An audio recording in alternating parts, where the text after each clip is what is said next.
Okay, so everyone is buzzing about GPT 5.3, right? It feels like it's dropping tomorrow. But let's just hit pause for a reality check. OpenAI hasn't said a single official word about it. But after digging through every code reference, every leak, and every industry whisper we could find, we've pieced together a story that's way bigger than just a simple model update. So let's cut through all that hype and get to the real verdict on what's coming. And this, right here, is the central mystery. The buzz online is just deafening. But from OpenAI, crickets. Complete radio silence. Not a single blog post, not one announcement. And that total disconnect is exactly where our investigation has to start. So, in this explainer, we're going to lay out all the evidence for you. We're going to carefully separate what we can piece together from credible leaks versus what's just pure speculation. That way, you know exactly what to believe. To really get the rumors, you have to start with the official facts. And the last major announcement we got from OpenAI was for GPT 5.2, which, scored an impressive 71% on complex knowledge work. But about 5.3? Absolutely nothing. And that official silence is what makes the consistency of all these leaks so fascinating. Okay, so first question, when is this thing supposedly even arriving? Let's follow the breadcrumbs and see if we can piece together a timeline that actually makes sense. Just look at the pace here. OpenAI has been moving at breakneck speed, dropping these major updates just a few months apart.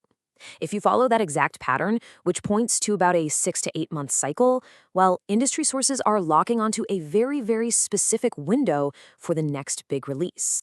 Yeah, the smart money is definitely on early 2026. You've got the tech outlet EW reporting a staggered rollout, starting with a preview for pro users in January, then a full API release in February. Then another source, Comet API, projects a similar beta in Q1. And here's the kicker. Code sleuths have actually found references to a model code named Garlic in the API documentation. When you have so many independent sources all pointing in the same direction, well, it's pretty hard to ignore. So if this garlic is really coming, what can it do? Let's try to build a profile based on all the leaked specs, because I'm telling you, if even half of this stuff is true, it represents a massive, massive upgrade. First up, the context window. That's basically the model's short-term memory. The leaks are claiming a massive 400,000 tokens. And since a token is roughly a word, we're talking about the ability to analyze an entire novel, plus its technical documentation and your whole conversation history, all at the same time. And this right here highlights a really fascinating difference in strategy. While Google's Gemini 3 is chasing this colossal 2 million token window, the leaks suggest OpenAI is focusing on precision. Their goal is perfect recall, getting near flawless accuracy within its smaller, but still huge context. They seem to be choosing quality over just sheer quantity.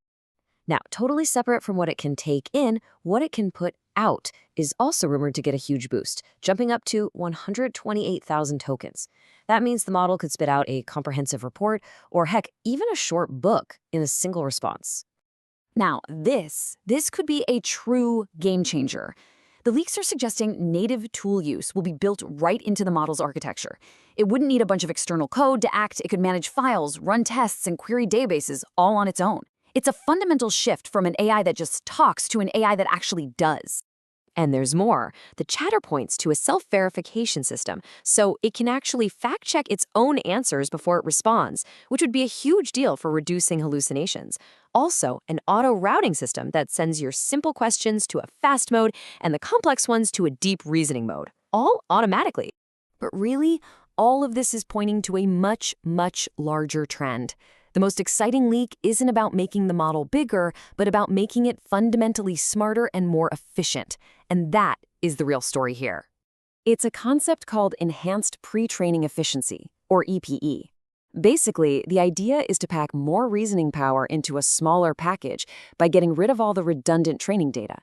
Think of it like building a more efficient brain instead of just a bigger one. And the rumored result? 6 times more knowledge density. That means you get top-tier performance from a model that's smaller, faster, and cheaper to run. Now look, you should always take leaked benchmarks with a huge grain of salt, but the numbers being passed around are pretty impressive. On the HumanEval test, which measures how well an AI can write functional code from scratch, Garlic supposedly hits 94.2%, putting it ahead of its main competitors. Okay, enough with the technical specs. What does all this actually mean for us, for real people? If these features are real, how could they actually change the way we work? The potential here is absolutely transformative. For developers, that 400 key context window means you could load an entire codebase and have the AI refactor features across dozens of files because it understands all the dependencies. It could act as an autonomous project manager, taking a complex goal, breaking it into smaller tasks, and then just executing them. And because of those EPE efficiency gains, the cheaper API calls could make this level of AI accessible to startups, not just giant corporations. And this all leads us to the elephant in the room. With all this new capability, this huge jump towards autonomous action, are we finally really talking about artificial general intelligence? Let's just ask the question directly. Does GPT 5.3 represent the arrival of AGI? The answer from pretty much every credible researcher out there is a clear and simple no. Almost certainly not. But it is so crucial to understand why, and to understand what this model represents instead. Even the sources that popularize the garlic leaks are really careful not to call it AGI. Instead, they call it a step toward autonomous functional intelligence. That's an AI that can do complex work on its own. It's a massive achievement, don't get me wrong, but it's still a form of specialized, narrow AI. It's incredibly powerful at its tasks, but it's not a conscious, general intellect. This slide really puts it all in perspective.